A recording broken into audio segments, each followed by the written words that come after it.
राष्ट्रवादी काँग्रेसमध्ये फूट पडल्यानंतर आमदारांचा जो गट अजित पवारांच्या सोबत आला त्याच्यामध्ये अमोल मिटकरी सुद्धा होते। ते अजित पवारांच्या सोबत जरी असले तरी बोलतात मात्र शरद पवारांच्या सोबत असल्यासारखेच। रामासोबत आम्हाला रावण सुद्धा वंदनीय आहे, याच्यापुढे राज्यामध्ये रावण दहन होऊ देणार नाही, अशा प्रकारचं विधान अमोल मिटकरी यांनी केलेलं आहे।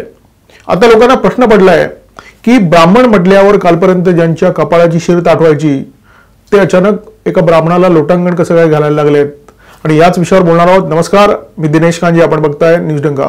व्हिडिओला सुरुवात करण्यापूर्वी एक छोटीशी आठवण पुन्हा एकदा। 1 नोव्हेंबर रोजी दादरच्या स्वातंत्र्यवीर सावरकर राष्ट्रीय स्मारकामध्ये न्यूज डंकाच्या दसरा दिवाळी अंकाचा प्रकाशन सोहळा पार पडणार आहे, आणि या सोहळ्यामध्ये न्यूज डंकाच्या तमाम प्रेक्षकांनी नाव नोंदणी करून सहभाग घ्यावा अशी आमची नम्र विनंती आहे। कार्यक्रम चुकवू नका, कार्यक्रम विसरू नका। राष्ट्रवादी काँग्रेसच्या स्थापनेनंतर ज्येष्ठ नेते शरद पवार यांनी महाराष्ट्रामध्ये ब्राह्मण विरोधी मराठा अशा प्रकारच्या राजकारणाला हवा द्यायला सुरुवात केली। जेव्हा देवेंद्र फडणवीस 2014 मध्ये महाराष्ट्राचे मुख्यमंत्री झाले त्यानंतर या राजकारणाला जरा जास्त जोर आला। फडणवीसांच्या रोखाने कधी श्रीमंत तर कधी पेशवे अशा प्रकारच्या शब्दांचे भाले फेकायला शरद पवारांनी सुरुवात केली। इतकंच काय, त्यांनी पुणेरी पगडीला सुद्धा विरोध केला। पुणेरी पगडीच्या ऐवजी त्यांनी मस्तकावर फुले पगडी धारण केली। एखादा नेता त्याच्या वागण्यातून, बोलण्यातून, कृतीतून कायम सूक्ष्म संकेत देत असतो, कारण नेता हा कायम प्रगल्भ असतो। कार्यकर्ते तितके प्रगल्भ असतील याची काही शक्यता नसते। पवारांनी जेव्हा पुणेरी पगडीला विरोध केला तेव्हा तो विरोध पुणेरी पगडीला नसून ब्राह्मणांना आहे हे समजण्या इतकी समज कार्यकर्त्यांमध्ये निश्चितपणे असते, आणि हा संकेत जेव्हा कार्यकर्त्यांपर्यंत पोहोचतो तेव्हा कार्यकर्ते चेकाळतात, आक्रमक होतात। याच कार्यकर्त्यांनी समर्थ रामदासांपासून शिवशाहीर बाबासाहेब पुरंदरे यांच्यापर्यंत तमाम महनीय आणि वंदनीय ब्राह्मणांचा विरोध करायला सुरुवात केली। शरद पवारांचे कार्यकर्ते जेव्हा अशा प्रकारचा विरोध करत होते, रस्त्यावर उतरून आंदोलन करत होते, तेव्हा शरद पवारांनी मौन पाळलं। राज्यात जेव्हा महाविकास आघाडीचं सरकार आलं आणि काँग्रेसच्या मुखपत्रातून म्हणजे शिदोरीमधून स्वातंत्र्यवीर सावरकरांच्या विरोधात अनर्गल टीका करण्यात आली, त्या टीकेनंतर सुद्धा शरद पवारांनी अत्यंत संतापजनक मौन बाळगलं। शरद पवारांचे जे कार्यकर्ते अशा प्रकारच्या उचापती करतात, अमोल मिटकरी हे त्यांचे अग्रणी आहेत। सत्यनारायणाच्या पूजेपासून अंत्यसंस्कारापर्यंत हिंदूंच्या सर्व संस्कारांचा, धार्मिक कर्मकांडांचा मिटकरींनी कायम विरोध केला। या कर्मकांडांच्या विरोधात सातत्याने तोंड उघडायचं, वाटेल ते बोलायचं, त्यांची खिल्ली उडवायची हे मिटकरींचे नेहमीचेच धंदे। त्यांच्या या तोंडाळपणाबद्दल अजूनपर्यंत त्यांना दणका बसलेला नाहीये, त्याच्यामुळे मिटकरींच्या या कारवाया सातत्याने सुरू आहेत। परंतु काल परवा त्यांनी अचानक युटर्न घेतला। मिटकरीने एक असं वक्तव्य केलं की ज्याच्यामुळे अनेकांच्या भुवया उंचावल्या। रामाप्रमाणे आम्हाला रावण सुद्धा वंदनीय आहे असं हे वक्तव्य आहे।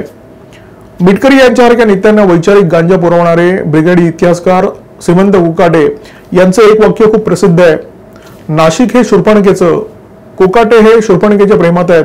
शूर्पणखा ही रावणाची बहीण, आता मिटकरी रावणाच्या प्रेमात पडलेले आहेत। हे दोघेही ब्रिगेडी ब्राह्मण असलेल्या भाऊ बहिणींच्या प्रेमात पडलेले आहेत। जेव्हा तुम्हाला इतिहासाबद्दल घनघोर अज्ञान असतं, जेव्हा तुम्हाला ब्रिगेडी इतिहासाच्या पलीकडे काही माहीत नसतं आणि तरीही तुम्हाला बोलण्याची खाज असते, प्रत्येक विषयावर तोंड उघडण्याची खुमखुमी असते, तेव्हा तुमची परिस्थिती मिटकरी यांच्यासारखी होते।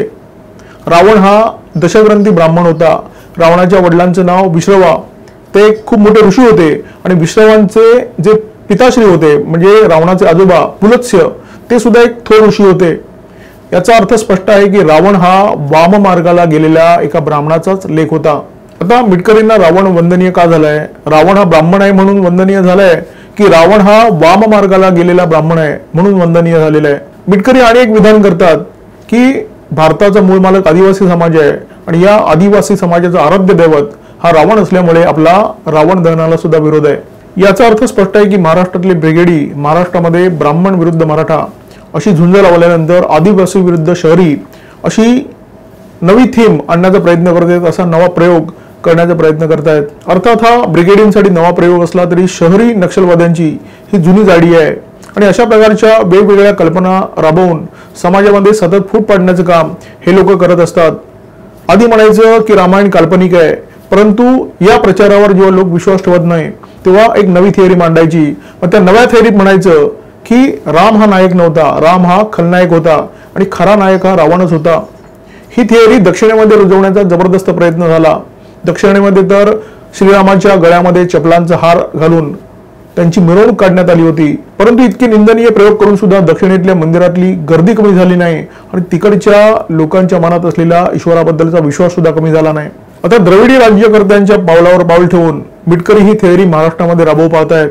मिटकरी यांनी रावणाचं मंदिर उभारण्यासाठी मदत करण्याची घोषणा केलेली आहे। परंतु मिटकरी यांची ही नवी भूमिका त्यांच्या ब्राह्मण विरोधाच्या मीटरमध्ये बसत नाही, कारण रावण हा दशग्रंथी ब्राह्मण होता, जनेऊधारी होता। तो कपाळावर ठसठशीत त्रिपुंड सुद्धा लावायचा। ज्यांनी रामानंद सागर यांची रामायण ही मालिका पाहिलेली आहे, त्या मालिकेमध्ये रावणाची पत्नी मंदोदरी रावणाला 100 वेळा आर्यपुत्र म्हणत असते। रावण स्वतःला आर्य समजत होता, आर्यपुत्र समजत होता। त्याच्यामुळे मिटकरींचं हे नवं वागणं त्यांच्या विचारधारेला अनुकूल नाहीये। मिटकरी एका प्रकारे ब्राह्मणाच्या चरणावर दंडवत घालतायत। मिटकरींचा प्रचंड गोंधळ उडालेला आहे। मिटकरी रावणाला डोक्यावर घेत आहेत। रावण हा ब्राह्मण होता आणि रावणाचं ज्याच्याशी वैर होतं ते प्रभुराम हे क्षत्रिय होते। महाराष्ट्रातले 96 कोळी मराठा म्हणून घेणारे लोक कोण आहेत? हे सगळे क्षत्रियच आहेत। त्यामुळे मिटकरी अशा एका माणसाला डोक्यावर घेत आहेत ज्यांनी क्षत्रियांचा विरोध केलेला आहे। मिटकरी एका ब्राह्मणाला शरण जात आहेत। दुसऱ्या बाजूला मिटकरी रावणाचा संबंध आदिवासींशी जोडतायत। म्हणे आदिवासी समाजामध्ये रावणाची भक्ती केली जाते, रावणाची पूजा केली जाते। मिटकरींना बहुधा माहित नाहीये की देशामध्ये अशा शेकडो जनजाती आहेत, असे शेकडो वनवासी बांधव आहेत की जे बांधव रामाची पूजा करतात। राम हा त्यांच्या उपासनेचा भाग आहे। त्यांच्या अनेक लोकगीतांमध्ये रामाचा उल्लेख आहे, रामायणाचा उल्लेख आहे।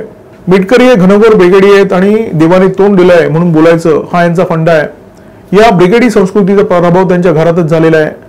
या ब्रिगेडींचा कपाळावरच्या कुंकवाला विरोध, गळ्यातल्या मंगळसूत्राला विरोध, धार्मिक आचरणाला विरोध, कुळाचाराला विरोध।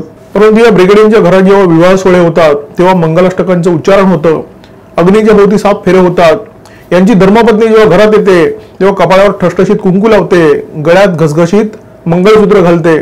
सगळं काही तेच होतं ज्याला या ब्रिगेडींचा प्रचंड विरोध असतो।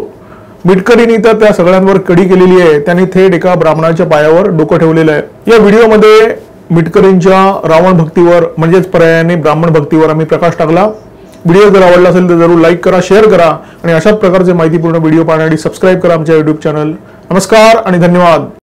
आमचा व्हिडिओ जास्तीत जास्त लाईक करा, शेअर करा आणि आमचे YouTube चॅनल सबस्क्राईब करा। धन्यवाद।